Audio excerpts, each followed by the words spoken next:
Hey, всем привет, это Humid Peach. Я очень рада, что вы набрали больше 5000 лайков на предыдущем ролике, и поэтому сегодня новый обзор скетчбука. Не забудьте поставить лайк авансом, мне будет очень приятно. Также можете перейти на предыдущий ролик, если вы его еще не видели. А сейчас начнем листать мой скетчбук.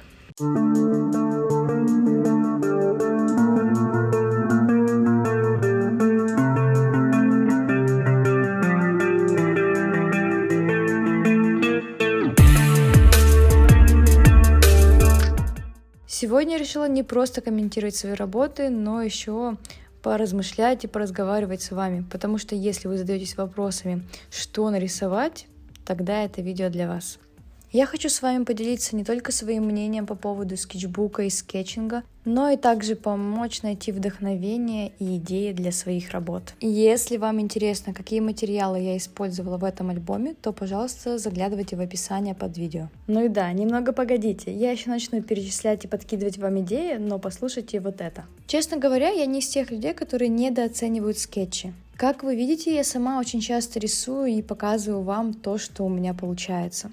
Если для кого-то полноценным рисунком может считаться только масляная работа большого формата, то для меня это совершенно не имеет значения. Даже скетч на каком-то обрывке бумаги для меня уже может являться шедевром. Думаю, у многих из вас то же самое. Потому что в первую очередь, мне кажется, в творчестве и картине главная эмоция, которую мы испытываем. Сейчас я использую скетчбук не только для практики, но и удовольствия. У меня пропало это огромное требование к идеальным, красивым, законченным иллюстрациям. На самом деле, из-за такого давления у меня никогда такие не получались. Я все время бросала новые развороты, потому что мне казалось, что я не смогу довести их до идеала, понимаете? Но сейчас это изменилось, и я на самом деле не беспокоюсь об этом. Как мне кажется, несмотря на незаконченность или несерьезность, ты все равно получаешь уверенность и, конечно же, набиваешь свою руку. Это сейчас для всех тех, кто боится рисовать в скетчбуках, потому что он не идеален. XYZ School открывает набор на курс по пиксель-арту. Пиксель-арт — это техника рисования, в которой нарочно делается акцент на каждом пикселе. Научиться пиксель-арту можно быстрее, чем традиционному рисованию, поскольку для этого не нужно осваивать сложные программы.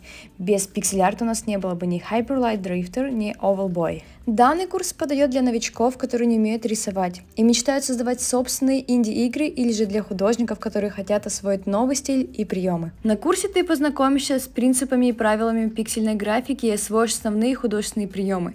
Научишься создавать фоны и локации, разработаешь дизайн пиксель-арт персонажей, научишься создавать анимацию для мобов, ходьбу, прыжки, полеты, атаки и многое другое. Также сделаешь игровое меню и интерфейс. В итоге у тебя будет набор из всех необходимых для создания собственной игры ассетов. Ты сможешь использовать их для своих проектов, выложить в портфолио или же продавать. Студенты XYZ School стараются с Perasoft, Saber и другие студии. Что же вы можете нарисовать в своем скетчбуке?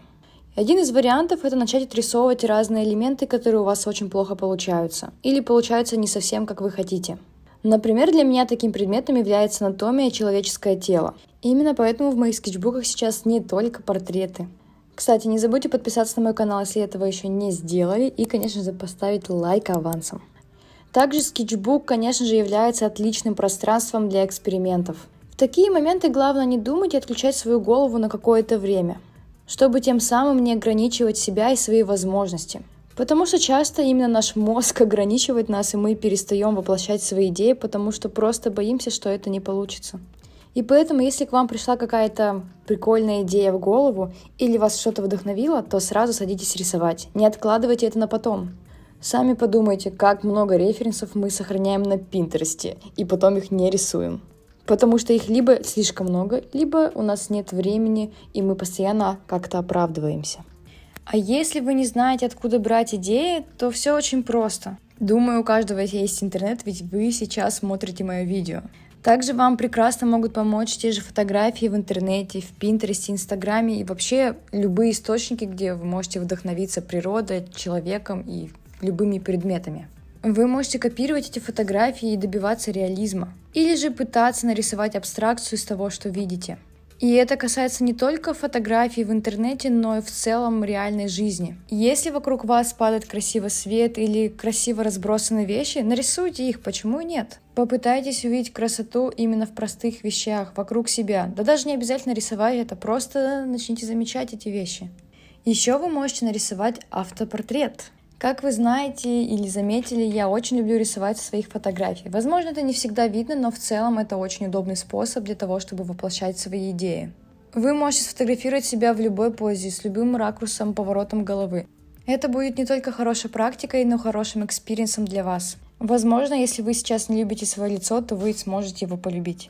Но вообще, если вы рисовали себя, то, пожалуйста, напишите в комментариях, мне интересно послушать, какие ощущения вы испытывали, когда делали это. Если вы преследуете цель научиться рисовать круто, то вы можете копировать работы популярных художников, которые вам нравятся. Так вы научитесь анализировать чужие работы, понимать, как люди добиваются определенных эффектов, начнете понимать некоторые техники. Правда, сама я не очень часто копирую картины знаменитых художников, и если вы будете делать именно так, то, пожалуйста, не забудьте отметить художника как вдохновителя. Ему будет очень приятно, а вы не будете обманывать себя и своих зрителей. Тем более, если вы взяли полностью идею у другого художника. А если вам, например, не нравится вдохновляться другими художниками, и вы чувствуете зависть, когда смотрите работы других авторов, и боитесь, что это может на вас повлиять как на артиста, то в таком случае вы можете просто отключить интернет, отписаться от всех художников или просто не заходить в социальные сети. Перестать скроллить ленту или тот же Pinterest и пытаться просто жить своей жизнью. Как я и сказала ранее, начните замечать красивые вещи вокруг вас. Наблюдайте за людьми, которые окружают вас, как они ведут, как они выглядят. Старайтесь окружать себя предметами, которые вас вдохновляют и вам они нравятся. Начните получать эстетическое удовольствие от того, в каком месте вы живете. Да, я прекрасно понимаю, в каких местах мы можем жить. Я не исключение, и когда-то я также жила не в очень красивом месте. Наша маленькая квартира меня совсем не вдохновляла, она не была красивой, не было красивых предметов внутри нее, которые бы заставляли меня садиться рисовать. Но это не означает, что вы должны расстраиваться и ничего не делать. Попытайтесь что-то купить, что вас будет радовать. Попытайтесь сделать какую-то перестановку, потому что я часто очень делала именно это, ну или убиралась. И, конечно, не забывайте оставаться самим собой наедине. Пытайтесь чувствовать и не заглушать свои эмоции, чувства, свои идеи. Если вы испытываете какие-то переживания и сложные или веселые эмоции, то попытайтесь изобразить их на бумаге. Неважно, как вы будете это выполнять. Это может быть автопортрет, где вы будете действительно плакать, или просто какая-то абстракция в цветах, которые вам нравятся. Вы можете делать все, что хотите. Например, в моем ТикТоке вы можете найти видеоролики, где есть не очень жизнерадостные какие-то персонажи. И чаще всего я рисовала их как раз потому, что мне было очень грустно, и я испытывала какие-то трудности в жизни. И знаете, если честно, я стала чаще садиться и думать, что же я хочу показать, что я сейчас чувствую и испытываю. Возможно, именно поэтому мое творчество начало меняться. Но не только поэтому. На самом деле я начала смотреть еще аниме, и это полностью изменило мою жизнь. Так что, если вы посмотрите мои новые рисунки в скетчбуках или заглянете в мой ТикТок, то вы увидите, как аниме влияет на мои работы.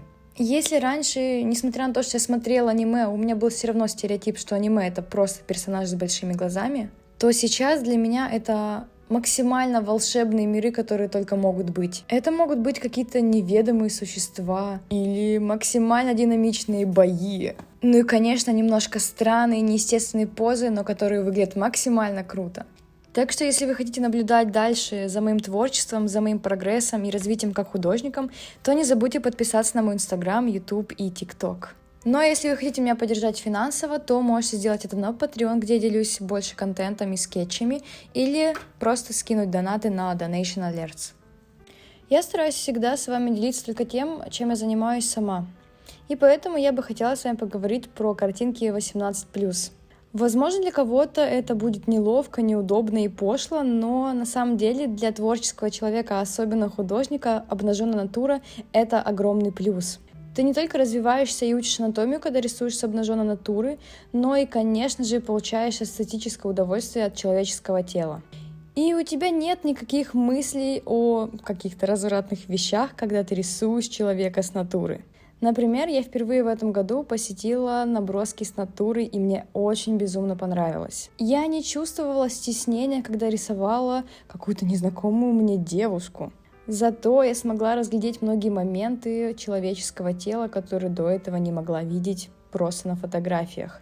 Поэтому, если вы не понимаете, для чего в искусстве нужны обнаженные тела и почему они там присутствуют с давних времен, мой ответ будет простым. Художник не сексуализирует человеческое тело так, как делают это обычные люди. Например, вспомните Древнюю Грецию, Древний Рим. Там почти всегда они были в каких-то халатиках, а скульптуры, которые вы видите в музеях, почти всегда обнаженные. Поэтому хватит жаловаться и блокировать художников в ТикТоке, Инстаграме и на других площадках, которые рисуют тела. Например, у меня случаются часто блокировки в ТикТоке из-за того, что я рисую мужские прессы. И несколько видео, конечно, у меня получилось все-таки оспорить, но большинство, где присутствовало только человеческое тело, никаких половых органов, были также заблокированы. Хотя в то же время в ТикТоке присутствует очень много настоящих, не нарисованных, обнаженных тел, где прекрасно видно мужскую грудь, женскую грудь и другие прелести нашего тела. Так что если ваше видео в ТикТоке тоже блокируют без оснований каких-то, то знайте, возможно, вы просто не нравитесь модератору. У меня есть еще одна идея для того, что вы можете нарисовать в своем скетчбуке. Это выполнение разных заданий и челленджев. Так что просто подумайте, что вы давно хотели научиться рисовать или какие материалы вы хотели попробовать, и начните это делать. Например, сейчас я хочу порисовать больше в черно-белых цветах, именно в акварели или туши. Я также хочу научиться рисовать более прозрачными слоями с более большой градацией тонов. И думаю, именно черно-белая техника мне поможет это сделать. Возможно, в следующем обзоре скетчбука вы увидите такие иллюстрации от меня. Если вы ленивый человечек и вам очень лень заглядывать в описание под ролик, то я расскажу вам, какие материалы использовала в этом скетчбуке. Сам альбом у меня от Moleskine, это не реклама, просто мне очень нравится бумага. Я использую скетчбук с очень тоненькой бумагой, вы можете посмотреть это в предыдущих роликах. Что же касается самих материалов, то я использую почти все, что у меня есть под рукой. Это цветные карандаши, обычные карандаши. В некоторых моментах есть и обычная черная тушь или, например, черный браш-пен. Также мне нравится рисовать масляной пастелью, сухая, конечно же, здесь уже не очень подойдет, мне кажется, будет сложно закрепить, и бумага для нее не подходит. Акварель тоже не подойдет для этого скетчбука, а вот акрил и гуашь, конечно.